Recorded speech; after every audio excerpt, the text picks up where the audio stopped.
सगळ्यांनी सद्गुरु भजन करायचं, एका स्वरात मोठ्यांदा म्हणायचं, एका तालात टाळी. श्री रघुनाथ जय रघुनाथ श्री अपराधी रामनाथ. श्री रघुनाथ जय रघुनाथ श्री अपराधी रामनाथ. श्री रघुनाथ जय रघुनाथ श्री अपराधी रामनाथ. श्री रघुनाथ जय रघुनाथ श्री अपराधी रामनाथ. श्री रघुनाथ जय रघुनाथ श्री अपराधी रामनाथ. श्री रघुनाथ जय रघुनाथ श्री अपराधी रामनाथ. श्री रघुनाथ जय रघुनाथ श्री अपराधी रामनाथ.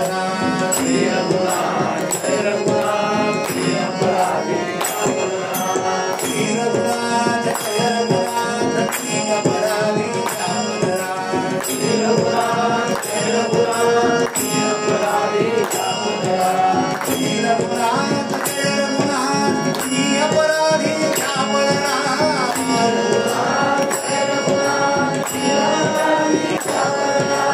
रघुनाथ जय रघुनाथ श्री अपराधी रामनाथ.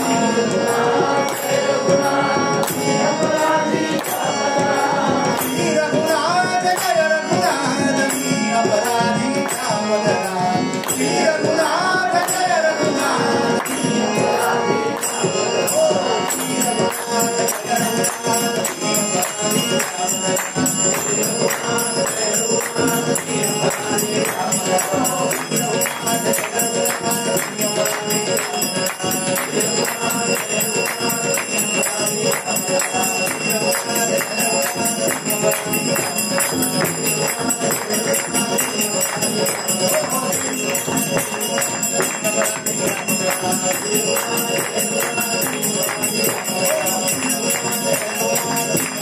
रघुनाथ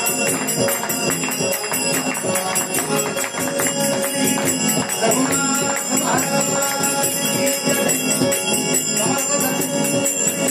श्री अपराधी रामनाथ. श्री रघुनाथ जय रघुनाथ श्री अपराधी रामनाथ. श्री रघुनाथ जय रघुनाथ श्री अपराधी रामनाथ. श्री रघुनाथ जय रघुनाथ श्री अपराधी रामनाथ. श्री रघुनाथ जय रघुनाथ श्री अपराधी रामनाथ. श्री रघुनाथ जय रघुनाथ श्री अपराधी रामनाथ.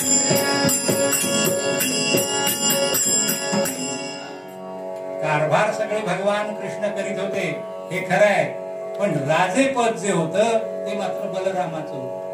त्याच्यामुळे द्वापार युगाचा बलराम, तसा कलियुगाचा तुकाराम पुंडलिक. त्याच्यामुळे प्रत्येक युगामध्ये एक एक राम असतो. तेव्हा आपल्याला तुकारामांचं चरित्र माहिती नाही, कलियुगातल्या माणसांना असं होतं उपयोगाचं नाही माहिती आहे. सगळं चरित्र काही अगदी जन्मापासून सांगत बसणार नाही. प्रसंग असा घडला की महाराजांनी मंडळी वेदांचा तो अर्थ आभासीच ठावा, येरानी वहावा भार माथा, आणि म्हणून सगळा वेदांत गाथेत सांगितला. आणि म्हणून महाराजांची गाथा माहुलीच्या रामेश्वर भट्टांनी इंद्रायणीत बुडवायला लावली असं आहे.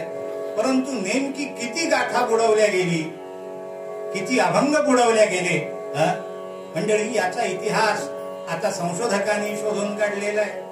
बऱ्याच जणांना माहिती नसेल, पण तुकाराम बुवांनी श्रीमद भगवद्गीतेचे जे 700 श्लोक आहेत, या प्रत्येक श्लोकावर एक अभंग केलेला आहे.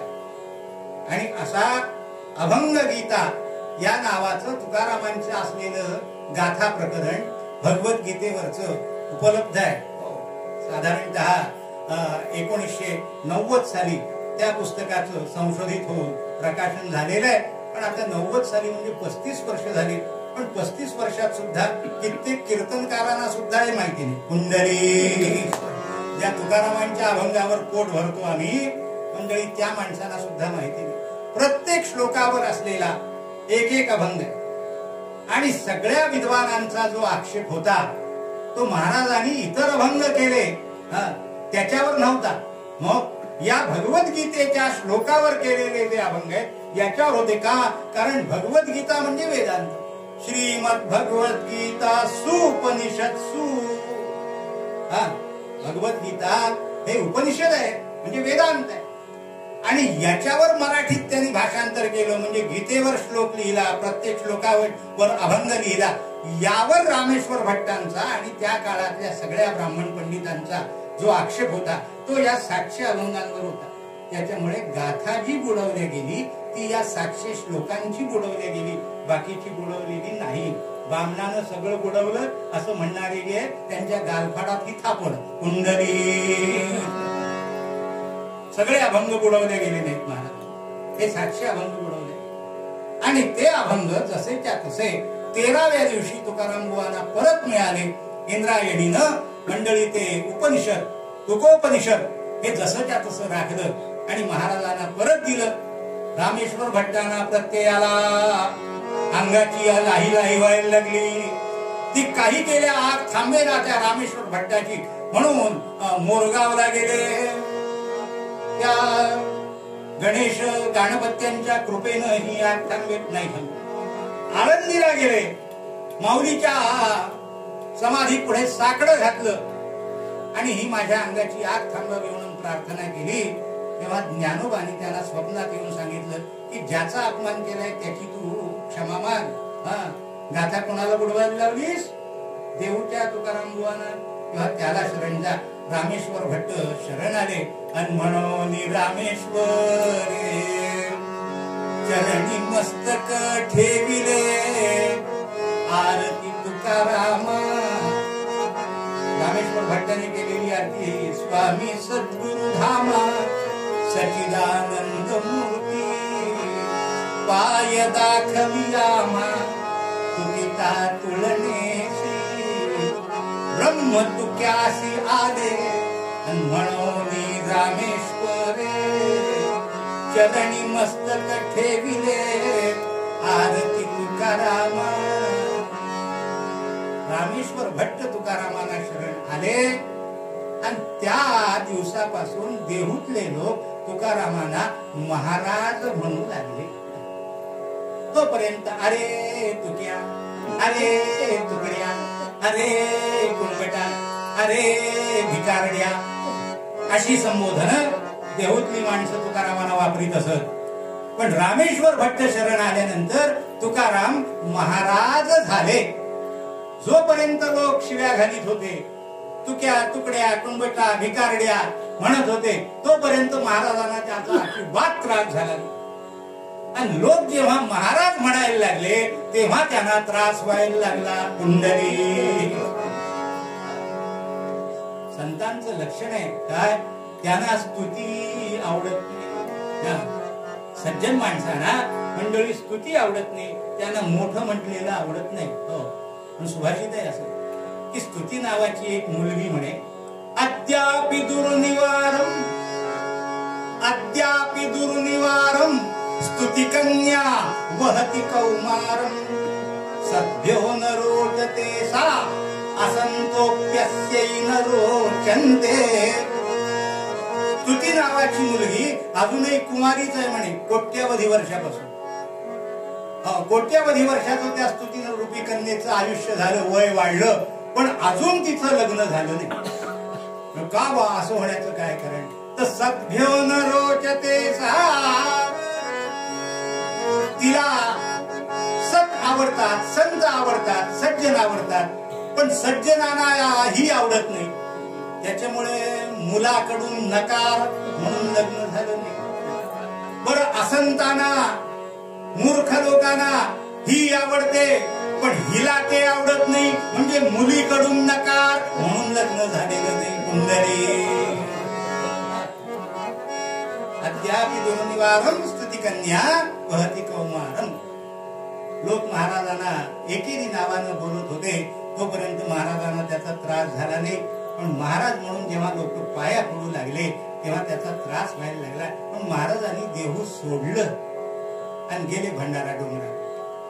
आपण देहू पासून चाकणकडे गेलात म्हणजे तो भंडारा डोंगर उजव्या हाताला दिसतो महाराज, त्या डोंगरावर जाऊन राहिले आणि रमणे वृक्षवल्ली आम्हा सोयरी बनजरे पक्षी सुस्वर आरती पक्षी सुस्वर आरती येणे सुखे तुझे एकांताचा वास येणे सुखे एकांताचा वास नाही दोष कथा रमले रमून झाले 2-2.5 महिने 2.5 महिने झाले महाराज भंडारा डोंगरावर जाऊन मंडळी गावात होते. तर तुम्हाला सांगतो कुठंतरी काहीतरी कर, कुणाची लाकडं फोड, कुणाची शेतराख, कुणाची कष्टाची कामं कर. असं केल्यानंतर जो काय थोडाफार मोबदला मिळत असेल, बाकी वैभव तर सगळं पूर्वीच गेलं होतं. सावकारी गेली, भुसार मालाचं दुकान गेलं, सगळं घरदार वैभव गेलं.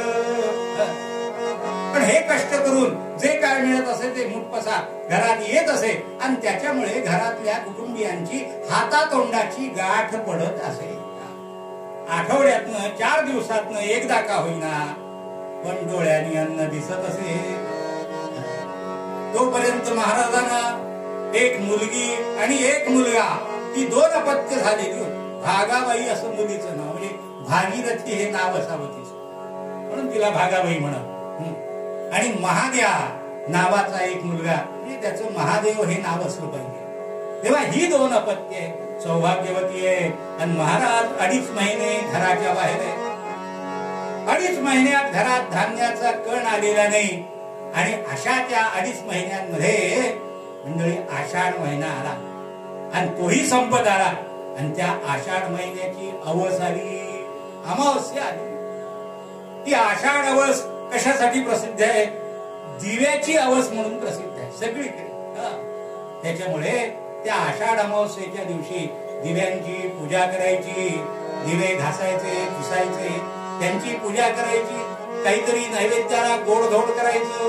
हे झालं देवकृत्य. आणि घरातलं कृत्य मंडळी त्या दिवशी मुलांना न्हाऊ माकू घालायचं, जमलं तर नवीन कपडे शिवायचे, त्यांना गोडधोड खाऊ घालून त्या दिवशी संतुष्ट करायचं.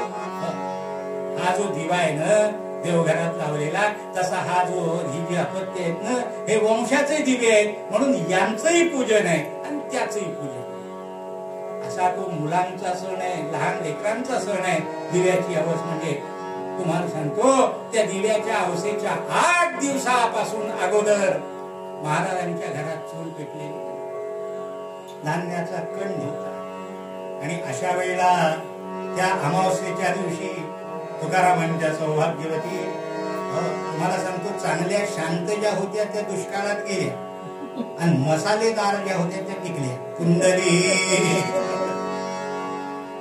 त्यांना महाराज लाडानं आवली म्हणत असत. तुकाराम बुवा स्वतःच्या सौभाग्याला आवलीबाई असं म्हणत असत. तेव्हा या आवलीबाई म्हणजे 1200 होल्टची उघडी तार होती. तुम्हाला सांगतो तोंड इतकं पक्क होतं त्यांचं की तिच्या पोटी लाखो कीर्तनकारांनी जन्माला यावं. कुंडली असं तोंड पक्क आणि झणझणीत होती, पण दारिद्र्यानं गांधली. हे तुम्हाला सांगतो आपल्याकडे सगळं आहे, घर आहे, दार आहे, गाड्या आहे, घोड्या आहे. पूर्वी पगार होता, आता पेन्शन आहे, फिक्स डिपॉझिट आहे. बरं का, ते काय SIP का FSIP काय म्हणतात ते पण आहे, व्याज आहे, सगळं आहे, खायला आहे, प्यायला आहे, लिहायला आहे, नटायला आहे, मुरडायला आहे. पण तुम्ही कधी घरी जाऊन बघा, तोंड केलं या वाकडं जणू दिसतं या माकडं. कायम तोंड वाकडी असतात घरातल्या लोकांची. मंडळी ज्यांच्या घरात काहीच खायला नाही, प्यायला नाही, लिहायला नाही, समाजामध्ये मान नाही, सन्मान नाही, कुत्र विचारित नाही गावचं. मंडळी त्या घरातली लक्ष्मी ही जर कडक लक्ष्मी झाली किंवा ती जर तोंडाळ झाली, ती जर शिवराळ झाली, तिचं चुकलं का काही? अशी परिस्थिती महाराजांच्या सौभाग्यवतीची होती. एकच एक पातळ ते जीर्ण झाले. जीर्ण म्हणजे किती हो, पाण्याला जाताना डोक्यावरून पदर घेतला, तो फक्त पदराचा काठ डोक्यावरून आला. त्या काठाच्या मागे जे पातळाचं अंग असतं ना, ते पातळाचं अंग केव्हाच विरून गेलेलं. 1760 ठिकाणी त्या पातळाला गाठी. मातीची घागर घेतली, ती अनेक ठिकाणी फुटलेली. त्यात जरा वेळ पाणी शिल्लक राहावं म्हणून चिंध्या गोळा केल्या बर का. एका बाजूने त्या चिंधीला गाठ घातली, त्या माठाला, त्या घागरीला मातीच्या पडलेल्या भोकातनं त्या चिंधीचं एक टोक बाहेर काढलं. गाठ आतमध्ये अडकली आतल्या बाजूनी, बाहेरच्या बाजूनी पीळ भरून दुसरी गाठ घातली. अशी त्या घागरीची भोक बुजवलेली होती चिंध्यांच्या गाठीनं. आणि अशी ती घागर पाण्याला घेऊन महाराजांच्या सौभाग्यवती निघाले. काय तिचा होता, गणित गात्राम जान वदना क्षुधारता कुशारता दीन वदना कृशतनु. सा तुकाराम भार्या जलमादाय इंद्रायणीं जगामो. इंद्रायणीवर पाणी आणायला निघाले. आता तो सणाचा दिवस, गावातली नदी आणि घाट, म्हणजे तुम्हाला सांगतो माता भगिनींचा टाउन हॉल. सगळ्या जणी पाण्याला धुण्याला सगळ्या जणी तिथे येणार, नदीवर घाटावर येणार. आणि त्याच्यामुळे सगळ्या गावातलं जे राजकारण आहे हे सगळं त्या घाटावर निघणार. कोण कसा आहे, कोण कसा आहे, कुणाचा नवरा कसा, कुणाचा जावई कसा, कोणाची सून कोणाकडे पाहते, कोणाची मुलगी कोणाबरोबर पळून गेली, हे सगळं त्या घाटावर निघणार. तेव्हा अशा सगळ्या पंचायती घाटावरच्या सगळ्या बायकांच्या चाललेल्या आणि त्या आपापली कामं करीत बोलत. तुया सा तुकाराम भार्या जलमादाय इंद्रायणीं जगाम.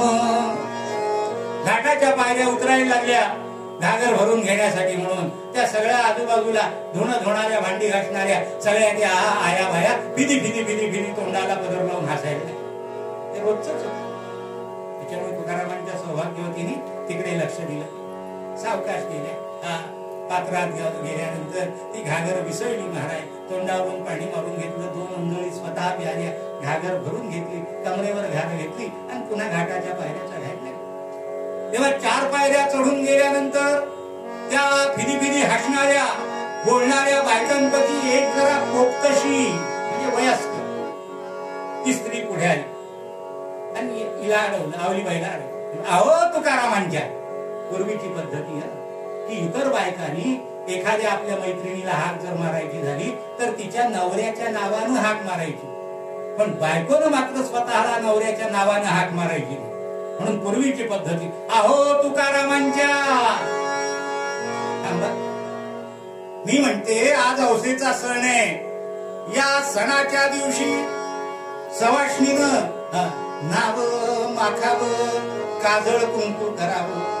जुना शब्द प्रयोग, काजळ कुंकू करावं हा शब्द प्रयोग आज राहिला नाही. मधल्या काळामध्ये पावडर कुंकू करावं असा शब्द प्रयोग होता. आता ऍक्टिव्ह करावं, कुंडली. काळाप्रमाणे सौंदर्य साधन बदलत असतात, तसे प्रयोगही बदलतात.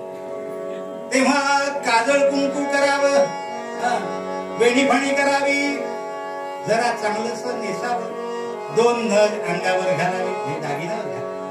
आणि सवाष्णीनं असं कसं लक्ष्मी सारखं राहावं. हा काय तुमचा अवतार असं म्हटल्याबरोबर तुम्हाला सांगतो ती गप्प होती आवली, बोलत नव्हती कुणाशी. पण हिनं काय केलं, 1200 व्होल्टची जी वायर होती ना त्याच्यावरचं कव्हरच काढलं आणि आतली तांब्याची तार उघडी केली ती. मग काय विचारता व्होल्ट काय असेल, काय शॉक असेल. ती म्हणाल काय म्हणाल, सवाष्णीनं चांगलं राहावं, नावं मागता सांगते म्हणून कमरेवरची घागर ठेवली खाली, त्या फाटक्याच पातळाचा पदर खोचला. एक हात कमरेवर ठेवला आणि एक हात त्या बाईच्या तोंडा पुढे नाचवायला लागली. ती म्हणाली तुम्ही म्हणता ते बरोबर आहे, सवाष्णीनं चांगलं राहावं पण तिच्या नवऱ्यानं आणून द्यावं ना. जरा घटकाभर माझ्या नवऱ्याशी संसार करून का, म्हणजे कळेल तुम्हाला काय येते. बाई मी कर्माची कपुरी, बाई मी कर्माची कपुरी, मी कर्माची कपुरी. अगं माझं कर्म फुटलंय म्हणे. मायबापानं बांधलं हो, आणि त्या धडीवर भर टेकडीवर घर मी कर्माची पुरी झाले 2 महिने साधन येईना घरी बाई झाले 2 महिने साधन येईना घरी झाले 2 महिने साधन येईना घरी. आणि साधन तरी काय काय त्याचा धंदा बाई देवळात कुटी टाळ अग देवळात कुटी टाळ झाली माळगड्यामध्ये हरिनामाचा चळ अग झाली माळगड्या चळलाय माझा नवरा म्हणाल त्या विठ्ठलाच्या नावाशिवाय दुसरं त्याला काही येत नाही. झाली माळगड्यामध्ये हरिनामाचा चळ.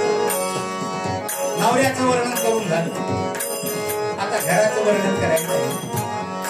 बाई घरी नाही दाणामुळी घरी नाही दाणामुळी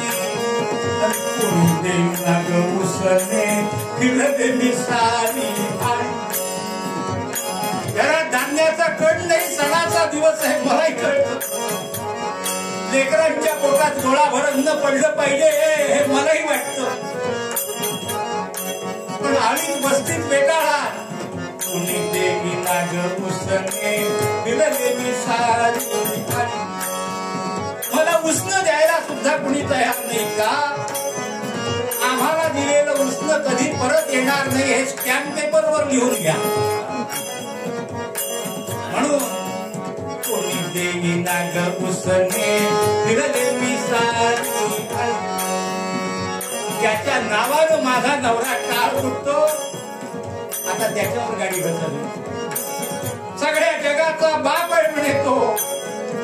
विश्वंभर म्हणतात त्याला, विश्वात भरून राहिलेला. विश्वनाथ म्हणतात म्हणे त्याला, सगळ्या विश्वाचा मालक असलेला. विश्व पोषक म्हणतात म्हणे त्याला, सगळ्या जगाचं पोषण करणारा. त्याला सगळं जग दिसत, माझं घर नाही दिसत, माझी लेकरं नाही दिसत. कुठं मेला याचा हरी बाई, कुठं मेला याचा हरी. माझी सोन्यासारखी पोर आरडती घरी बाई, माझी सोन्यासारखी पोर आरडती. भुकेनं माझी लेकरं ओरडतात, भुकेनं माझी लेकरं आक्रमतात. ते त्या मेल्या काळ्या पांड्याच्या डोळ्याला दिसत नाही. मंडळी, हे जे त्या बोलल्या करवादून हे त्यांचं बोलणं म्हणजे तुकाराम महाराजांच्या प्रपंचाचं शब्दचित्र. महाराजांचा असा प्रपंच मला सांगा, कुठे आहे या ठिकाणी विषयोपभोगाची साधन, खायला अन्न नाही, हे महाराजांच्या प्रपंचाचं असलेलं चित्र. सगळ्या बायका हसणाऱ्या गप्प झाल्या. ही जी बाई अडवणारी होती ती म्हणाली, बरोबर अहो तुकारामांच्या आज सणावाराच्या दिवशी अशा नवऱ्याला शिव्या घालू नये. सण संपल्यावर दिल्या तर चालती कुंडली, पण सणावाराच्या दिवशी असं नवऱ्याला बोलू नये. चला चला माझ्या बरोबर चला. कुठं? चला तर करी. आग्रहानं हाताला धरलं आणि घेऊन आली आपल्या घरी. थांबा आले मी असं म्हणून घरात गेली आणि एका सुपामध्ये 2 माप जोंधळ, जवळजवळ 5-6 किलो आजच्या मापाप्रमाणे असे छान टपोरे जोंधळे ते सुपात घातले आणि ते जोंधळ्यांनी भरलेलं सूप घेऊन बाहेर. तिनं ते सुपात जोंधळे आणलेले पाहिले.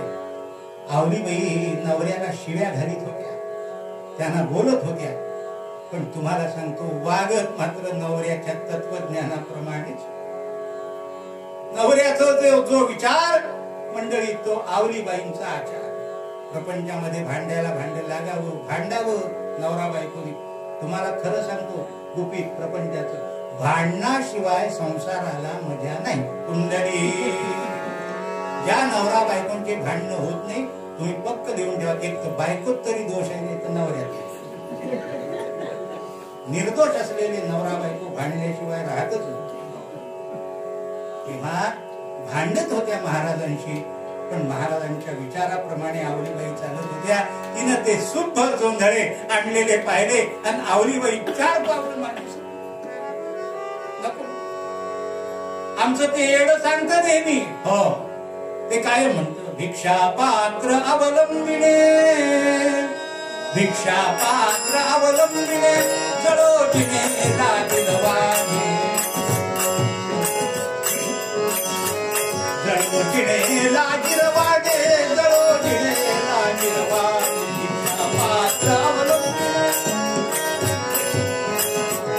ऐतिहासी नारायणी, ऐतिहासी नारायणी, ऐतिहासी नारायणे, उपेक्षिते सर्वथा, उपेक्षिते सर्वथा, उपेक्षिते सर्वथा.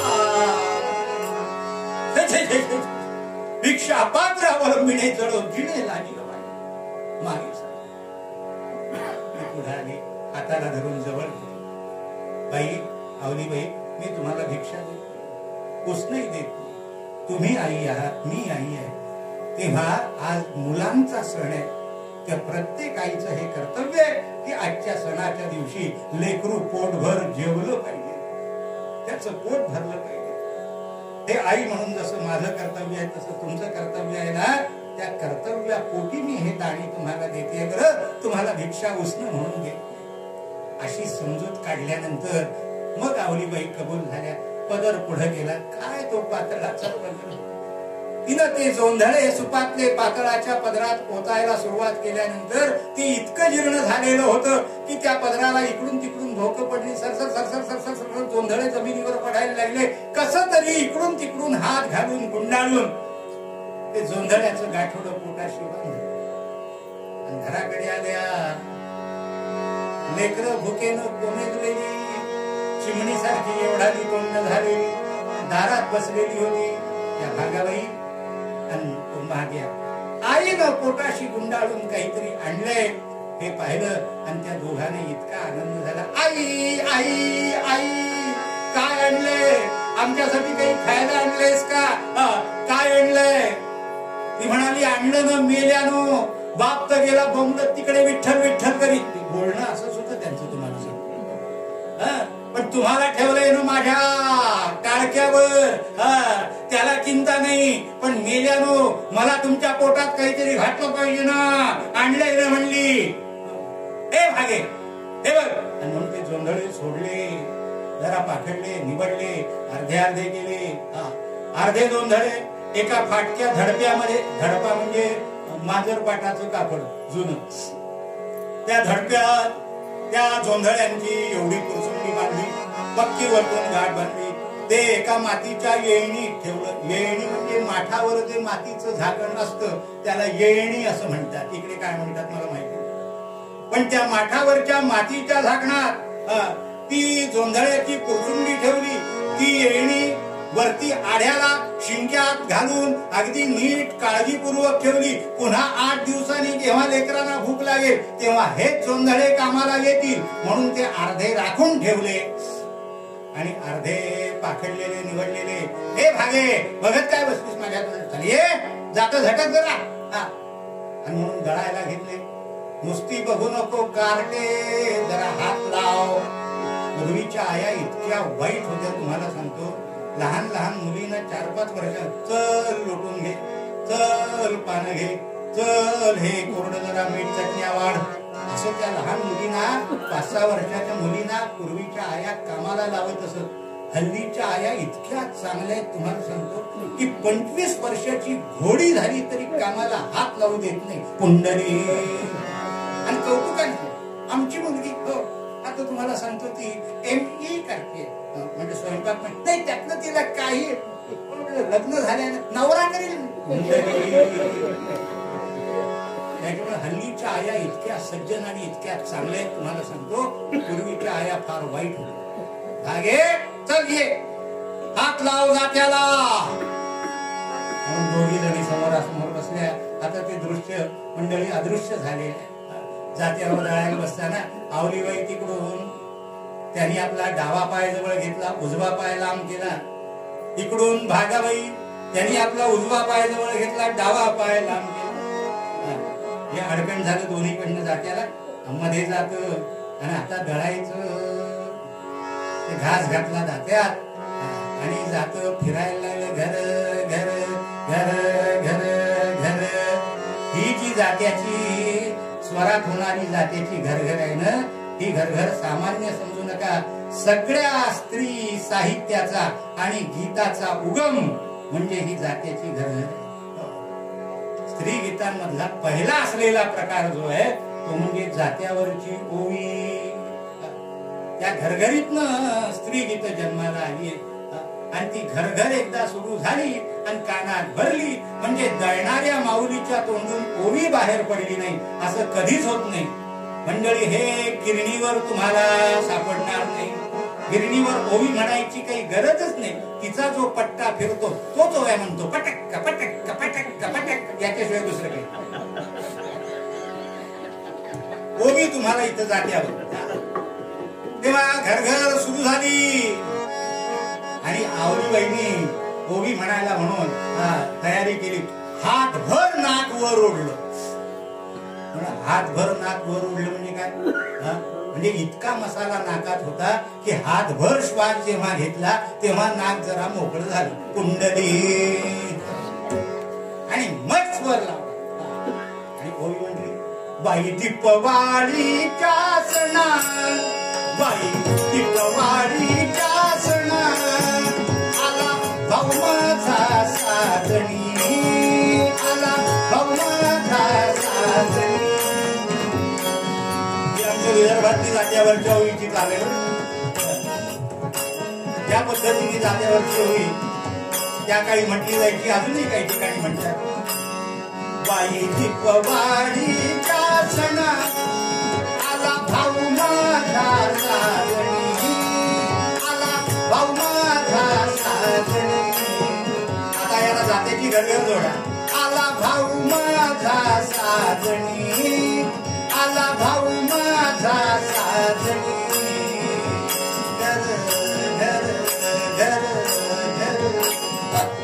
या घरघरीनं बरोबर म्हटली जाते. त्याने चितंग सोनियाचा, त्याने चितंग सोनियाचा, त्याने चितंग सोनियाचा, मज घातली ओ वाळणी, मज घातली ओ वाळणी, मज घातली ओ वाळणी. काय म्हणाल्या? बाई दीपवाळीच्या सणा, आला भाऊ माझा साजणी आणि त्याने चितांग सोनियाचा. सोनियाचा चितांग म्हणजे सोन्याचा भरीव दागिने. हो, सोन्याचे भरीव दागिने त्याला चितांग म्हणायचं बरं का. नाहीतर तुम्हाला सांगतो 1 ग्रामचे खूप आहे. कुंडली, आतमध्ये कथील आणि वरून नुसतं सोन्याचं पॉलिश. किंवा मधल्याही काळामध्ये पाटल्या आणि पुरण पाटल्या. पुरण पाटल्या काय प्रकार? त्या पाटलीच्या आतमध्ये आधी लाखेची पाटली तयार करायची आणि तिला वरतून फक्त सोन्याचा पत्रा बसवायचा. तिला पुरण पाटली म्हणायची. तुम्हाला सांगतो श्रीमंती दाखवण्याचे नाना प्रकार ते हे. कुंडली, पण त्याने चितांग सोनियाचा, सोन्याचा भरीव दागिना, मज घातली ओ वाळणी. अशी ओवी आवलीबाईंनी म्हटली. आणि आवलीबाईंची ही ओवी ऐकल्यानंतर समोर बसलेल्या भागाबाई 7-8 वर्षाचं वय मंडळी, त्यांनी तोंड बाजूला केलं आणि त्या लागल्या हसायला. आपली ओवी म्हटली, ऐकली आणि मुलगी हसते म्हटल्यावर आवलीबाईंचा पारा चढला. त्या म्हणाल्या, कार्टे गधडे, माजली आहेस फार. माझी ओवी ऐकून हसायला तर काय झालं? हसायला काय झालं? आई रागवून आणि मारू तर अजिबात नको, पण हसू नको तर काय करू? मला सांग, दिवाळी केव्हा झाली? आपल्या घरात सगळे दिवस सारखे परत झाली असेल, पण त्या दिवाळीच्या सणाला भाऊ आला म्हणजे आमचा मामा आला. तो कोण? तो काळा का गोरा, लठ्ठ का कृश, उंच का ठेंगणा, गरीब का श्रीमंत, आम्ही डोळ्यांनी पाहायला नाही. बरं आम्ही झोपलो असताना तो कदाचित आला असो, तू त्याला ओवाळला असेल, त्यानं काय घातलं म्हणालीस? चितांग सोनियाच मज घातली ओवाळणी. मामानं जर सोन्याचा भरीव दागिना तुला ओवाळणीत घातलाय तर मग गेले 8 दिवस आम्ही उपाशी का म्हणू? ती म्हणाली, गधडे गप्प बस. असंच असतं, जात्यावर बसलं म्हणजे अशीच ओवी म्हणायची असते. याला स्त्री गीत म्हणतात. म्हणजे स्त्री गीताची व्याख्या अगदी सोपी झाली. ज्या गीतामध्ये माहेरचं भरपूर कौतुक केलेलं असतं आणि सासराला भरपूर शिव्या घातलेल्या असतात, अशा प्रकारच्या कवितेला स्त्री गीत असं म्हणतात. कुंडली आणि काय ग, एवढी मला अक्कल शिकवतीस, एवढी मला अक्कल शिकवतीस, तुला येते काय एखादी ओवी? तुला येते? म्हण म्हण म्हण भाऊ. ती म्हणाली, आई मला ओवी येते, पण मी ओवी म्हटली म्हणजे तू मला मारलंच म्हणून समज. नाही मारी, मग ओरडशील तरी. नाही ओरडी, आज तुला सगळे गुन्हे माफ. भाऊ तुझी अक्कल किती येते? म्हण म्हण म्हण.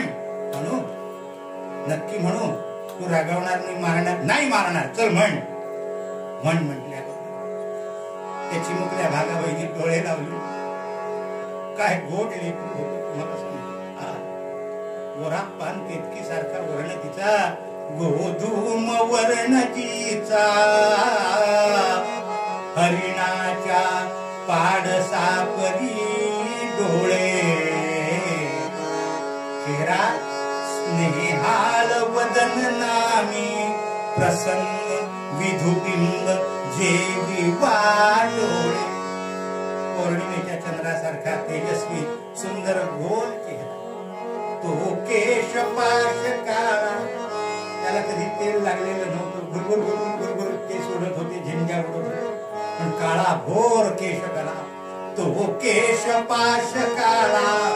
आणि भाळावरी लांब आडवे कुंकू, आवाज जणू म्हणती शब्द तिचे, आम्ही कोकिल रवासही जिंकू. कोकिळेच्या स्वराला सुद्धा मी जिंकेन असं आव्हान करणारा गोड गळा भागाबाई. आणि त्या गोड गळ्याने भागाबाईनी गोड ओवी म्हटली. त्या म्हणाल्या, बाई भिवरेच्या तिरी उभा विठ्ठल श्री हरी, तात माझा तुकाराम, तात माझा तुकाराम, वाहे नावाची मंदिरी. काय सगळं आलं यावं. आपल्या वडिलांचं उपास्य दैवत आलं, आपले वडील आले, वडिलांची वृत्ती आली, वडिलांचा अधिकार आला, वडिलांची उपासना, आपल्या वडिलांच्या भगवत भक्तीचं संतत्वाचं वर्णन करणारी अशी गोड ओवी. तुम्हाला सांगतो ती ओवी आवली बाईनी ऐकली आणि जे व्हायचं तेच झालं. त्यांच्या तळपायाची आग मस्तकाला. ते म्हणाले, कार्टे नतद्रष्ट कार्टे, गधडे गेली गेली गेली, शेवटी बापाच्याच वळणावर गेली. कौतुक त्या पांड्याचं, कौतुक त्या बापाचं, कौतुक त्याच्या विठ्ठल नामाचं भजनाचं, शेवटी बापाच्या वळणावर गेली. आणि काय ग कार्टे, एवढं कौतुक करते स्वतःच्या बापाच्या भगवत भक्तीचं आणि त्या काळ्याचं. जाऊन विचार एकदा त्याला, त्या काळ्याला, कधी तू बरे केले, कधी तू बरे केले, कधी तू बरे केले, कधी तू बरे केले, कधी तू बरे केले रे, कधी तू बरे केले. कधी श्री भक्ताच्या जन्माचे वाटोळे, कधी श्री भक्ताच्या जन्माचे वाटोळे, कधी श्री भक्ताच्या जन्माचे वाटोळे, कधी तू बरे केले, कधी तू बरे केले, कधी तू बरे केले. विचार एका तरी भक्ताचा आजपर्यंत त्यांनी बरं केलं. याला मोठमोठाले प्रासाद, मोठमोठाली मंदिर, आणि भक्तांना चंद्रमौली झोपड्या. याच्या अंगावर भरजरी रेशमी अशी असलेली महावस्त्र आणि भक्ताच्या अंगावर चिंध्या. याला नाना रत्नांचे, सुवर्णाचे, मोत्या पोळ्यांचे अलंकार आणि भक्तांच्या गळ्यात तुळशीची लाकडं. याला रोज पंचपक्वान्नाचे नैवेद्य आणि भक्तांच्या घरी 15-15 दिवस एकादशा, रोजचे उपास. असं करणारा तो विचार त्या काळ्याला विठ्याला जाऊन, कधी तुवा बरे केले, कधीशी भक्ताच्या जन्माचे वाटोळे. आणि तुला कौतुक त्या विठ्याचं, त्याचं नाव घेणाऱ्या तुझ्या बापाचं. असं या बोलतातच आहे. हा तोफखाना भागाबाईंच्या अंगावर आग उठत होता.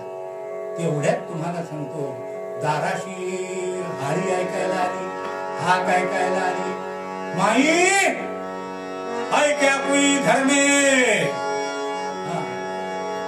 आणि आवाज ऐकायला आला, भरदे कटोरा, भरदे भरदे कटोरा, भरदे कटोरा, भरदे भरदे कटोरा.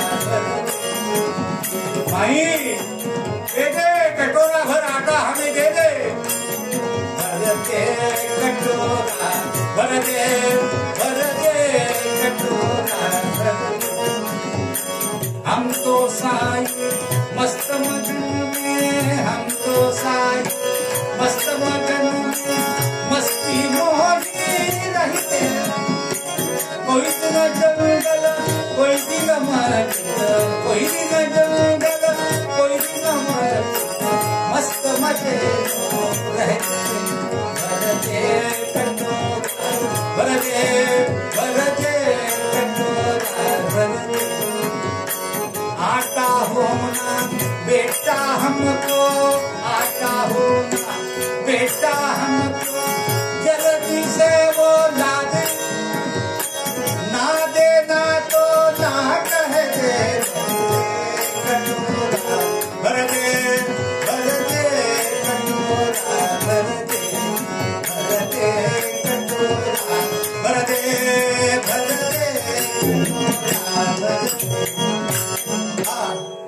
माई कटोरा भर दे. फकीर एक जागाशी आणि तो कटोरा भरून मला पीठ द्या म्हणून हाका मारतोय. असा तो फकीर दाराशी भरून भीक मागायला आला. तुम्हाला सांगतो, तो भर दे कटोरा म्हटल्याबरोबर ही भागाबाईंच्या अंगावर आग ओकणारी तोफ तिनं आपलं तोंड वळवलं आणि बाहेरच्या त्या फकीराकडे आग उठायला लागली. त्यामुळे कोण रे मेला तो? फुकट्या सोद्या घरात जात, घर घर वाजायला लागलं तर आला मेला भीक मागायला. काय तर म्हणे, भर दे कटोरा, भर दे. तुझ्या बापाची पेन ठेवली आमच्या घरात.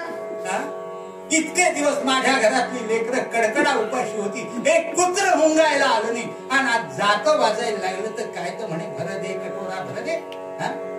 असं बोलायला लागले. असं बोलायला लागल्याबरोबर भागाबाई चटकन उठल्या आणि आपला चिमुकला आईच्या तोंडावर ठेवला आणि सांगितलं, आई असं बोलू. असं त्या आलेल्या अतिथीला बोलू. तो कोण आहे, काय आपल्याला माहिती. कोण होता तो आलेला फकीर? तो सामान्य नव्हता महाराज. तुकारामांच्या काळामध्ये पंचक्रोशीत जे वेगवेगळे सत्पुरुष, अधिकारी, सिद्धिप्राप्त पुरुष होते, त्या सिद्धिप्राप्त पुरुषांपैकी यवन धर्माचा, इस्लाम धर्माचा असलेला अनगळशाह नावाचा सर्व सिद्धी प्राप्त असा तो अधिकारी फकीर होता. त्याला सगळ्या सिद्धी प्राप्त होत्या. पण त्याला झाला त्याचा अहंकार आणि अहंकार झाल्यामुळे त्या अनगळशाच्या सगळ्या सिद्धी गेल्या आणि तो गेला आपल्या मौलवीकडे रडत. सांगितलं, मेरी सब सिद्धी खत्म हो गई, अब मैं क्या करू. तेव्हा त्याच्या गुरुनं त्याच्या हातात हा कटोरा दिला आणि जा गाव गाव घूमकर भीख मांग. जिस घर के सामने ये कटोरा भर जाएगा, उस घर का जो मालिक है उसके पैर पकड़. यदि उसने तुझ पर कृपा की, वो यदि तुझ पर रहम हुआ तो तेरी दिया वापिस आ जाएगी, नाही तो रोते बैठ. आणि म्हणून तो जो अनगळशा निघाला तो फिरत फिरत सगळीकडे गेला. मोरगावला गेला, चिंचवडला गेला, आळंदीला गेला आणि फिरत फिरत देहू गावात आला. त्याला माहिती होतं की देहू गावात तुकाराम नावाचे कुणीतरी सत्पुरुष आहे, पण त्याला घरदार पत्ता बित्ता हे काही ठाऊक नव्हतं. तो नेमका महाराजांच्या घरापुढे इथे उभा राहून भरते कटोरा भरते भरते कटोरा भरते असं म्हणत उभा राहिला. तो त्या आवलीबाई साहेबांची ही सगळी बोलणी त्याला ऐकायला इथं काही आपल्याला मिळत म्हणून तो मागे वळणार. तो तुम्हाला सांगतो आवलीबाईंनी आईला गप्प केलं आणि त्या म्हणाल्या, आई तू का बोलतेस, मला माहितीये का आज बाबा घरी नाही म्हणून तू एवढं बोलतेस. आज जर बाबा घरी असते तर हे आपण दळलेलं सगळं पीठ त्याच्या कटोऱ्यात घालून त्याचा कटोरा भरून दिल्याशिवाय बाबा काय राणी मुलगी कर्णाचा अवतार, बाप एक आणि तू 10 म्हणाली, खबरदार या पिठाला हात लावलास तर हात मोडून टाकीन तुझा, एक चिमूट देणार. भरा भरा भरा भरा त्या जात्या भोवतीचं पीठ गोळा करून टोपल्यात भरायला लागल्या आवलीबाई. आणि आई पीठ गोळा करण्यात मग्न आहे हे पाहिल्याबरोबर आवलीबाई साहेबांनी भागाबाईंनी चपळाई केली आणि आपल्या चिमुकले हात त्या पिठात घातले आणि चटकन आवळल्या 2 मुठी आणि 2 मुठी पीठ आपल्या हातात घेतले आणि त्या मूठभर पीठ 2 मुठी पीठ हातात घेऊन वळणार त्या फकीराच्या दिशेनं धावत जायला. ते आवलीबाईंच्या लक्षात आलं, जात्याचा खुंट्या काढून असा खाडकन त्या दोन्ही मुठींवर मारला. तुम्हाला सांगतो की हाडावर तो खुंटा लागल्याबरोबर भागाबाईंचा जीव कळवळला, मुठी सुटल्या, पीठ पडलं सगळं मातीमध्ये, पण तरी पुन्हा मुठी आवडली आणि कळवळत आल्या, अंगणात आल्या आणि त्यांना नमस्कार केला. त्या फकीराला त्यांनी, थांबा साई महाराज, असे विनोद जाऊ नका, चिमुटही करा ग्रहण साई. साई म्हणजे मालक, साई म्हणजे स्वामी. चिमुटही करा ग्रहण साई. आम्ही गरीब आहोत, दारिद्र्याने खावा दिधला, धान्य मुळी नाही. कुणीतरी दया करून आज जोंधळे दिले म्हणून आमच्या घरात जातं वाजलं. तुमचा कटोरा नाही आम्हाला भरून देता येणार, पण निदान चिमूटभर तरी मला घालता येईल की नाही, म्हणून माझी ही चिमूट घ्या. मंडळी असं गोड शब्द अर्ज वाद. तेव्हा हे लेकरू बोलायला लागलं तेव्हा तो पहाडासारखा दिसणारा अनगळशा वळलेला, पण या शब्दानं विरघळला, मागे वळला. पाहिलं झिंजा भुरभुर उडती, भांडाचे वसन एक अंगात. अशी ती परकराचा खाचा पुसलेली चोळी नव्हतीच अंगात. अशा त्या भागाबाईनं पाहिलं आणि खाली वाकला कटोरा घेऊन. तुम्हाला सांगतो तो खाली वाकल्यानंतरही भागाबाईंचा त्या कटोऱ्यापर्यंत हात पुरत नव्हता, म्हणून त्या अशा चवड्यावर उभ्या राहिल्या आणि त्या कटोऱ्यापर्यंत त्यांनी आपले हात नेले आणि बोटांच्या बेचक्यांमध्ये जे पीठ अडकून राहिलेलं होतं, मंडळी ती बोट अशी त्या कटोऱ्यामध्ये शिंतटली आणि शिंतटल्याबरोबर ते बोटांच्या बेचक्यातलं कणकण पीठ कटोऱ्यात पडलं आणि आला भरून तो भला. आणि ते कण पिठाचे कटोऱ्यात पडल्या बरोबर पूर आल्यासारखा पांढऱ्या शुभ्र पिठानं तो कटोरा भरभरून व्हायला लागला. कटोरा जड, अनगळशानं ओळून पाहिलं तो कटोरा पिठानं भरून वाहतोय. हे पाहिल्या बरोबर त्यानं कटोरा ठेवला बाजूला आणि समोर असलेल्या त्या भागाबाईला चटकन कडेवरून मुखावरून मस्तकाचा वगैरे आणि कळवळून विचारलं, माय कोण आहेस तू, कोण आहेस तू, कोणाची आहेस? तुम्हाला सांगतो इतक्या प्रेमानं तुकाराम बुवांच्या लेकरांना कोणी जवळ आजपर्यंत केले. बेवारस कुत्र्याला, गावरानी कुत्र्याला जशी गावातली सगळी माणसं हाड हाड हाड हाड करतात, त्याप्रमाणे तुकारामांच्या लेकरांना सगळं देहूगाव हाड हाड करीत. इतक्या प्रेमानं कडेवर घेऊन मुखावरून हात फिरवून मस्तकाचा अवघराण करून प्रेमानं कोणी बोलत नव्हतं. तुकारामांच्या लेकरांशी त्या फकीरानं भागाबाईना कडेवर उचलून मुखावरून हात फिरवल्याबरोबर भागाबाईंचाही कंठ भरून आला. त्या म्हणाल्या, साई महाराज, मी की नाही सांगते तुम्हाला कोण. कन्या मी संत तुकयाची, कन्या मी संत तुकया, कन्या मी संत तुकया, कन्या मी संत तुकया. कुणाब्याची गरीबाची, कुणाब्याची गरीबाची कन्या मी संत तुकया, कन्या मी संत तुकया, कन्या मी संत तुकया. साई महाराज, मी तुकाराम बुवांची मुलगी, आम्ही जातीने कुणबी आहोत. माझ्या वडिलांचं नाव तुकाराम बुवा. गरीब आहोत, गरीब आहोत, कारण उदिम धंदा नाही उरला,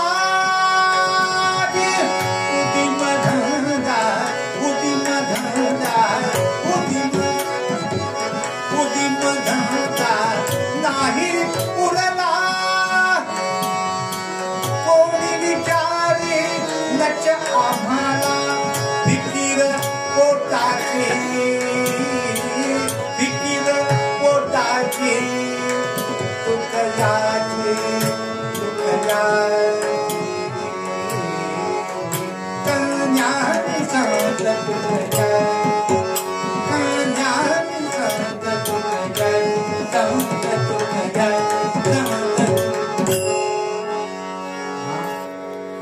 तुकारामांची आणि घरामध्ये 18 विषय दारिद्र्य, सगळ्या विश्वाला जो पोसू शकेल असा ज्या तुकारामांचा अधिकार, हो अनंत कोटी ब्रह्मांड नायक जगदीश भगवान, हा ज्याच्या मुठीत आवळ्याप्रमाणे आवळला जातो, बंदिस्त होतो, असा ज्या तुकारामाचा अधिकार, त्या तुकारामाच्या घरात 18 विषय दारिद्र्य, अन्नाची मारामार, लेकरं उपाशी राहतात 8-10 दिवस.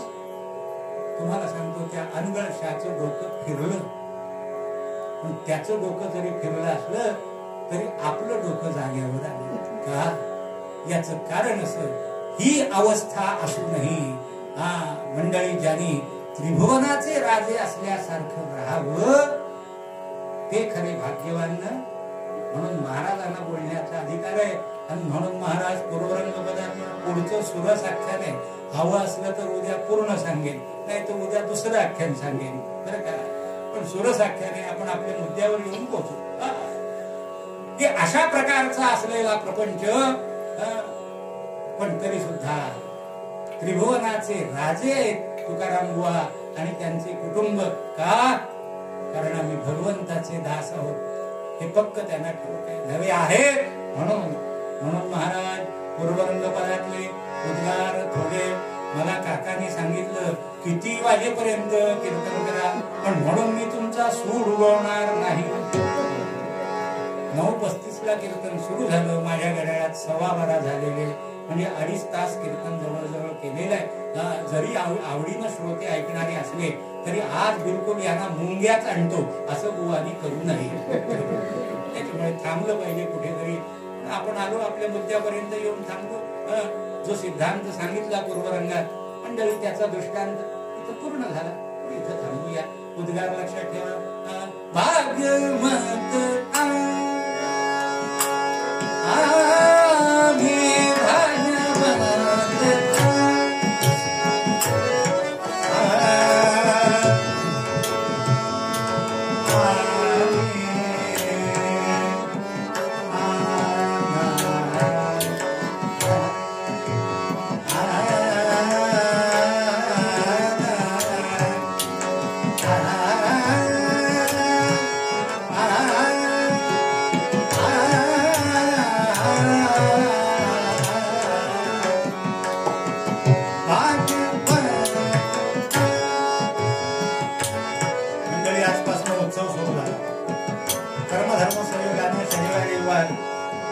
हे नोकरदार वर्गांच्या सुट्टीचे दिवस आलेले आहेत. माझ्या अपेक्षेपेक्षा आज कथेला आपण भरपूर माणसं. दुपारची गंमत सांगतो तुम्हाला. वासू काका रागवतील मला, मी ऐकून घेईन त्यांची. वासू काकांनी एक कागद तयार केला आणि श्रोत्यांसाठी सूचना लिहिल्या. सांगून की कीर्तन सुरू असताना कोणी मोबाईल सुरू करू नये, मोबाईल पाहू नये, आपापसात बोलू नये, बुवा सांगत असलेलं माहिती असं हे काय मला माहिती असं सीधा फटकाने बोलू नये. अशा 7-8 सूचना त्यांनी तयार केल्या. त्यावरती मला म्हणाले, बुवा त्या सूचना अगोदर वाचून दाखव, नाही तो ओघात तुम्ही सांगा. किंवा मी वैदर्भीय माणूस आहे, हार मानणाऱ्यापैकी हार जाणाऱ्यापैकी अजिबात असतो.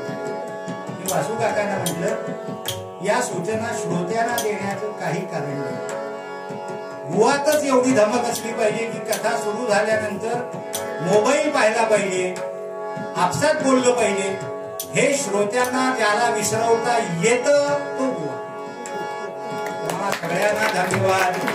मंगलाचरण सुरू झाल्यापासून तुमची जी नजर माझ्याकडे आहे, कोणी आपसात बोललेलं नाही, कोणी मोबाईल काढून पाहिलेला नाही. मागे घरात काय चाललं ते मला माहिती, इथं जे दिसतंय मला ते नाही. दुसरं सांगतो, मला मोहिनी विद्येचा प्रयोग येत नाही. संतांची असलेली कथा, जुन्या कीर्तनकारांचं जे कानावर पडलं, जे अंतःकरणात तप्त झालं, त्यांची जी कृपा, त्या कृपेनं ऐकावीशी वाटावी अशी कथा महाराजांनी माझ्याकडनं करून घेतली. आपण कायम अशीच सगळ्या बुवांची कथा ऐका. आणि उद्याच्या कथेला बाहेरून आलेल्या माणसांना सांगतो, इथं मुक्कामाला राहा, नाही तर उद्या पुन्हा या. येताना एक श्रोता घेऊन या, की तुम्ही आल्याचं एक पुण्य, दुसरा श्रोता आणल्याचं अर्ध पुण्य. हल्लीच्या काळात 1.5 पटीलाच महत्व आहे. असं 1.5 पुण्य पत्र काढून घ्या. आणि हा चाललेला उत्सव जो आहे तो दरवर्षी जितके आनंदानं प्रेमानं होतो त्याच्यापेक्षा टाकणभर अधिक असा या वर्षीचा आपण उत्सव करूया. आणि महाराजांचा विचार लक्षात ठेवूया. आणि खरोखरीच आपणही म्हणू, भाग्य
सुखसहिता दुःखरहिता निर्मळ एकांता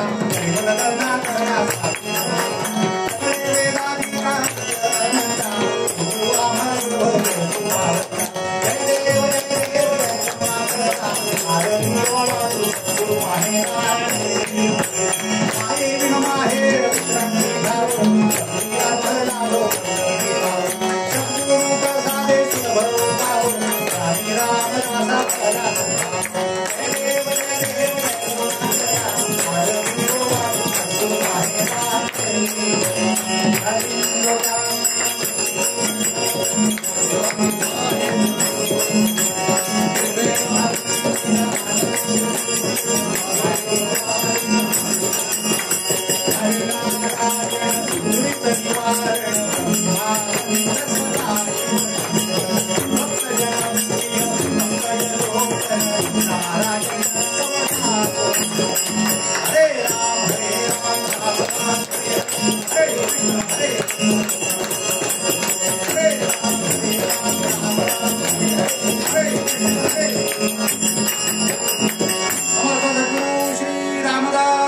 स्वामी महाराज, समर्थ सद्गुरु श्री रघुनाथ काका महाराज